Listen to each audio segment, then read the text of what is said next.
A very good morning to you all students. So students, we will continue with the same chapter, that is chemical equations and reactions. So open page number 11. So yesterday we discussed about displacement reaction. Okay, so displacement reaction, more reactive element, it displaces the less reactive element. Okay, so there are some other examples you can see in your book. This zinc plus copper sulfate, it gives zinc sulfate plus copper, means zinc is more reactive than copper, so zinc combines and forms bond with this sulfate and zinc sulfate is formed and copper is displaced here. Here this is lead plus copper chloride. So lead is more reactive than copper, so lead combines with chlorine and here it forms lead chloride plus copper is displaced. And you will see that this is written aqueous here. Here also it is written aqueous, means copper chloride and copper sulfate, they are dissolved in water and a solution is made. Okay, today we will discuss about double displacement reactions. Okay, in double displacement reactions, the displacement takes place at two places. Okay, now I will like to say here, now suppose this is a compound, okay, copper sulfate. So this copper, it is a positive ion and this sulfate is a negative ion. So in a double displacement reaction, I will just show you first of all like this.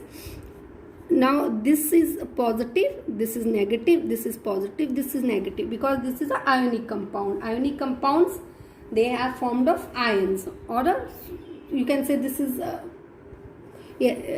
just see salt also, it can be salt also.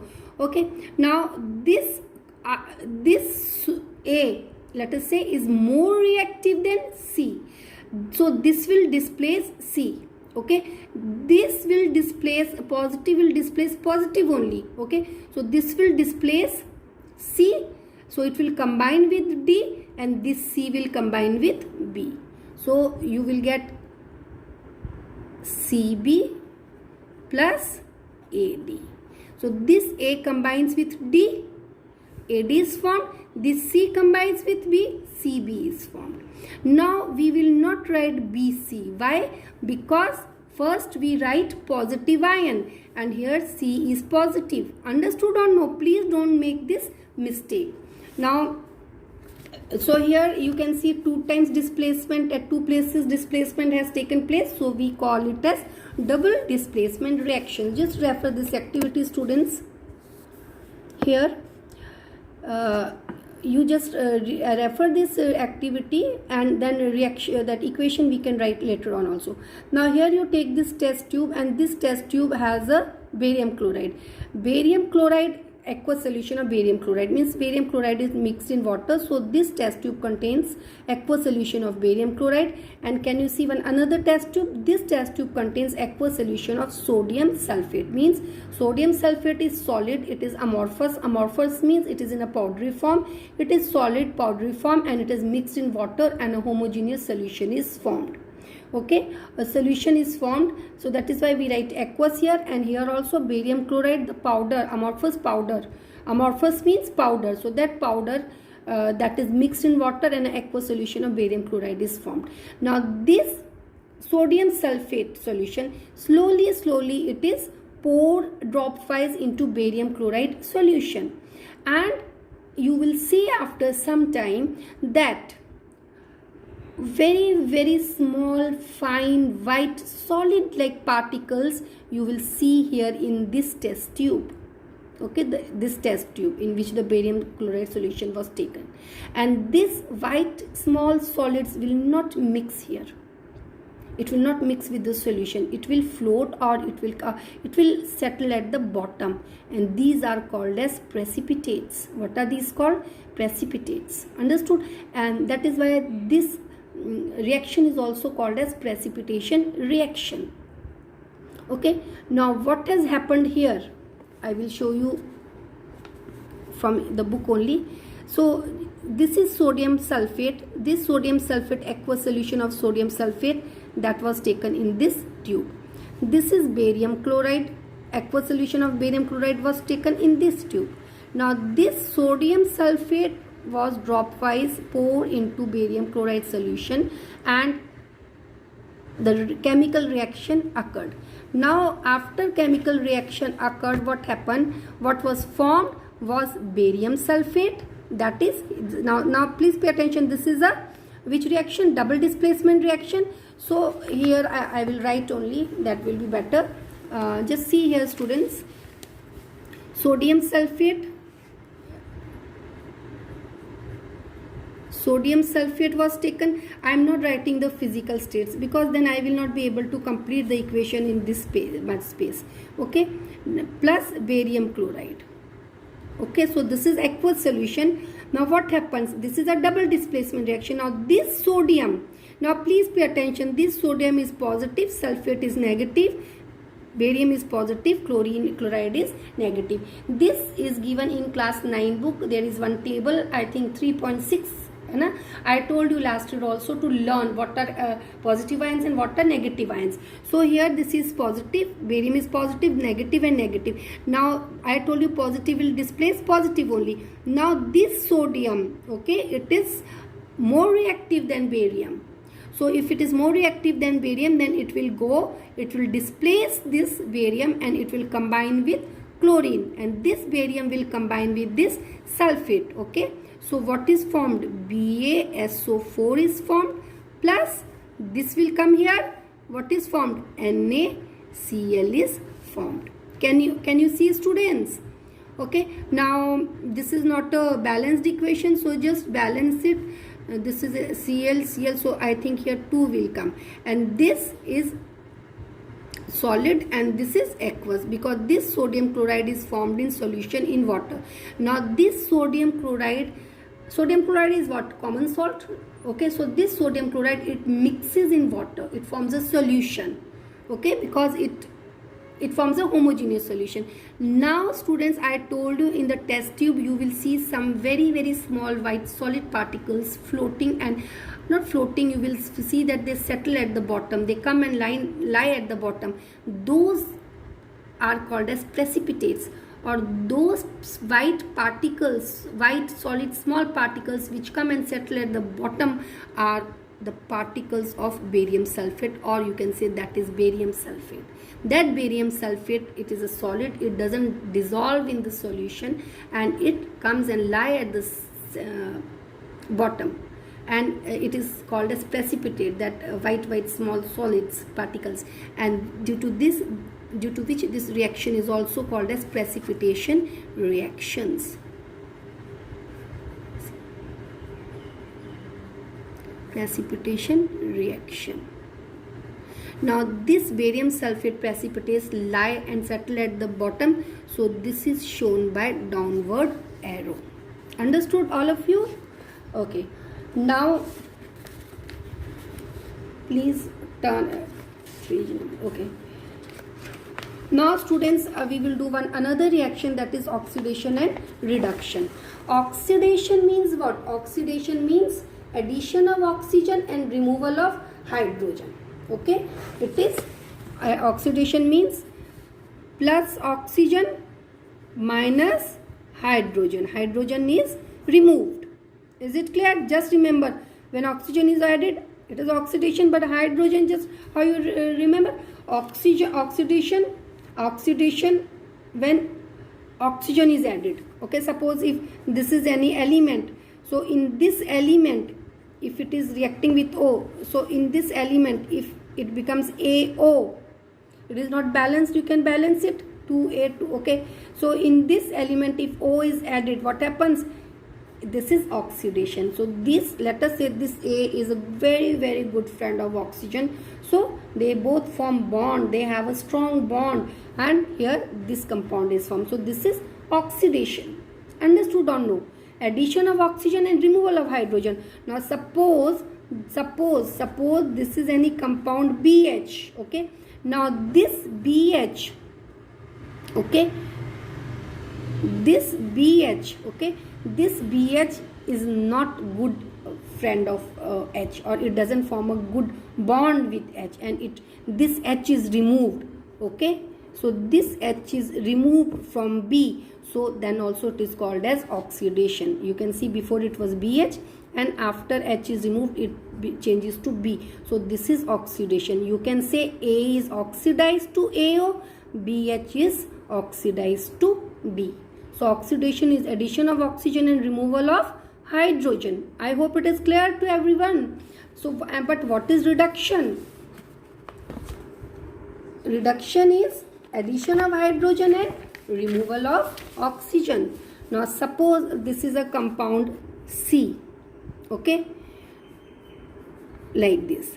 Now this compound doesn't form a strong bond with oxygen. It is not good friend of oxygen, so it breaks that bond with oxygen, okay, and it becomes C, okay. So here what is reduction? Removal of oxygen. So here CO changes to C. So you can say reduction has taken place, but here CO is reduced to C and here D is oxidized to DO. Okay. So reduction is removal of oxygen but addition of hydrogen. Okay. Let me say this is E hydrogen. So EH. Okay. So you can balance it. So this E is a very good friend of hydrogen and it forms a strong bond with hydrogen. It's very simple. Addition is addition of oxygen. Oxidation, addition of oxygen means hydrogen will be removed. And reduction, addition of hydrogen and oxygen will be removed. Okay. Now here there is one experiment. This is a china dish, all of you see, and in this china dish copper powder is taken and you heat it. Now students, what will happen? In the air oxygen is present, so this copper, it combines or it reacts with oxygen of the air and it forms a compound which is called as copper oxide, which is black in color. Understood or no? So you will see, you will take copper initially and you will heat. After that you will see it changes to black. So what is that black? That is copper oxide. So how you will write the equation? Copper is taken, so this copper reacts with oxygen and what is formed? Copper oxide is formed. Understood? So this is balanced. So this copper oxide is black in color. Now here what has happened, students? This copper, initially it was copper, but later on this copper changes to copper oxide. So can I call it as oxidation? Can I say copper is oxidized to copper oxide? Yes, I can say. Understood?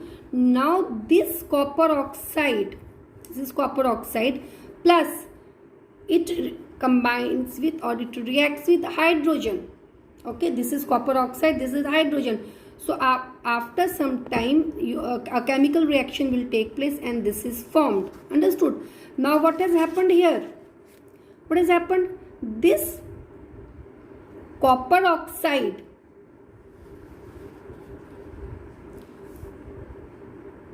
is changed into copper. Oxygen is removed. So can I say reduction has taken place? Can I say or no? This copper oxide is changed to copper. Oxygen is removed. Can I call it as reduction? Reduction has taken place. Now one more thing you see. This is one reaction. Okay. Now here you can see copper is changed to copper oxide is changed to copper. So here reduction has taken place. Understood? And here this hydrogen is changed to water. Here oxygen is added to this hydrogen. So oxidation has taken place. So in this one reaction, oxidation has also taken place. Hydrogen is oxidized to water and copper oxide is reduced to copper. Okay, and reduction has also taken place. In one reaction, reduction and oxidation both has taken place. How? Copper oxide is reduced to copper, so reduction has taken place. Hydrogen is oxidized to water, so oxidation has taken place. Such type of reactions are called as redox reactions. What are they called? Redox reactions. Reactions in which oxidation and reduction both takes place. Understood or no, students? I hope every one of you have understood. So I will give another example. This is ZNO plus C. It will give Zn plus CO. So here this is reduced and this is oxidized. So this is a redox reaction. There is one more example. MnO2 plus. So you will get MnCl2 plus water plus Cl2. So can I say here MnO2, oxygen is removed, can I say this is reduced? And can I say hydrochloric is oxidized to chlorine? Manganese dioxide is reduced to manganese chloride, oxygen is removed. Okay, and this hydrochloric acid is oxidized to chlorine because hydrogen is removed. Understood, students? And about reducing agents and non-reducing agents, oxidizing agents, I will discuss later on with you. You need practice first on reduction and oxidation. Students, what is corrosion? You must have seen that when you bring iron articles home, they are shining. After some time, they change to reddish brown thing can be seen over them. That reddish brown thing is called as rusting. It is not only iron, there are some other metals also like silver, like copper. Initially they are bright, shiny, but later on they change their color, they lose its shine. You will see that silver generally changes to black color, and over copper you can see something green gets deposited. So we call this as corrosion. Corrosion means loss of material, loss of the metals. For example, if you will take iron, okay, if you will take iron, this iron, it reacts with oxygen which is present in the air, okay, and it also reacts with water vapor, and this is a very slow process. Now what is happening here, this metal iron is reacting with oxygen and with water, and it forms a layer, reddish brown layer, which is called as rust. Okay, so in this process what is happening, actually this iron is lost because it is reacting in formation of that layer rust, which is of no use. In case of copper also, in case of silver also, these metals, they react with the gases which is present in the air, and they form some layer over it. Understood? Okay, and so what is happening, actually these metals are reacting, these metals are lost. So this is corrosion, that is slow eating away of the metals. When they react with what? They react with acids, they can react with oxygen, they can react with some substances or chemicals. So that is called as corrosion. What it is called? When a metal is attacked by substances like moisture, acid, etc., it is said to corrode, and that process is called as corrosion. The black coating on silver and a green coating of examples of corrosion. Understood? So silver turns black because here the silver reacts with some of the gases present in the air and forms the black coating over the silver, and in this silver is lost. Same way copper also reacts, and so this is called as corrosion because here the metal is lost. Okay, now students, corrosion damages car bodies, bridges, iron railing, ship, so many things corrosion it damages. Corrosion corrosion of iron is a serious problem, or corrosion of iron is also called as rusting. Understood? What is rancidity? Now students, when the food containing fat and oil, okay, when they are fresh, the taste is also good, smell is also good, but when you keep it outside for a long time, the taste also changes, it becomes bad, and smell also changes, and this is called as rancidity. What it is called? This is called as rancidity.